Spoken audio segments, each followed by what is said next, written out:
cyntaf ac joiais i yn llwyr. Y blwyddyn wedi fynd yn rili da am fi. Dwi wedi cael lot o siawns i cynrychioli'r ysgol. Ond blwyddyn nesaf dwi eisiau trio mwy o pethau newydd.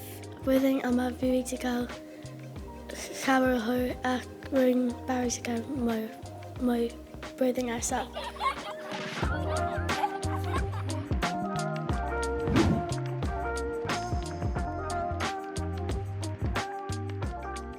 Fy dymuniadau am y blwyddyn newydd yw i Cymru fynd i cwpan y byd pêl-droed 2026. Dwi'n cofio gweld nhw chwarae mewn Qatar mewn 2022 a dwi eisiau gweld nhw mewn cwpan y byd nesaf.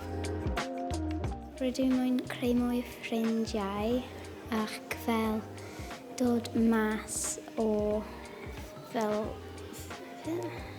llysiau tipyn bach.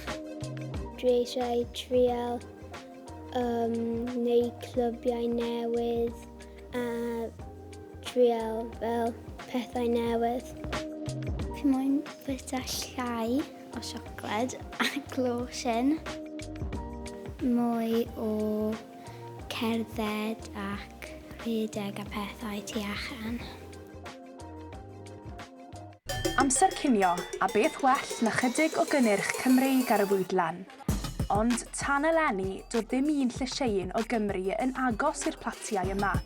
Ond bu disgyblion ysglydderi yn brysur iawn yn ymgyrchu, a bellach mae'r moron a brocoli sy'n cael ei weini yn dod o ffermydd agos i'r ysgol. O'n i'n gwybod bod yr brocoli'n dod o llechryd, oedd dim gwastraff, achos ni'n gwybod le mae fe'n dod o, so mae llai o gwastraff yn mynd. Mae'n teimlo'n dda bod pobl yn gwrando ni dros y byd, achos ni rili moyn ysgol ni fel cael mwy o llysiau a ffrwythiau i ysgol nesaf. Fe'n dda achos mae fe'n gwell i'r economi a mae'r fwyd yn teithio yn llai. Fi'n credu y cam cyntaf i hwn, ond ni'n falch iawn bod ni'n gallu cael carot a brocoli o llechryd a broffernen. Ac roedd y pennaeth yn falch iawn o waith caled y plant. Blwyddyn a hanner yn ôl, fi oedd rhai o blant blwyddyn 3-4 ar ysgol yn ymgyrchu yn galed iawn i geisio cael mwy o ffrwythau llysiau lleol ar fwydlen yr ysgol. A doedd na ddim byd yn dod o Ceredigion, a oedd y plant wedi syfrdanu gyda'r ffaith hyn. Ers Ionawr 2025, mae pob ysgol yng Ceredigion wedi bod yn rhan o brosiect llysiau o Gymru. Y nod yw gweini llysiau organic sydd wedi tyfu yng Nghymru ar gyfer cinio ysgol. Ac yn ôl ffigurau diweddar, mae Ceredigion wedi gweini 2,537 kg o llysiau o Gymru, y nifer fwyaf yng Nghymru, medden nhw. Bod hwn yn gam ymlaen, mae'r disgyblion yma yn awyddus i weld y diwrnod lle bydd yr holl fwyd yn dod o Gymru.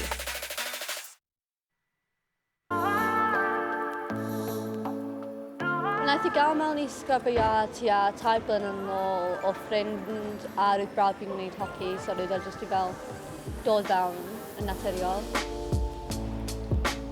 Yn y clwb, dwi'n cael hwyl gyda fy ffrindiau, dwi'n helpu pawb, mae pawb yn helpu fi, ni jyst yn gret.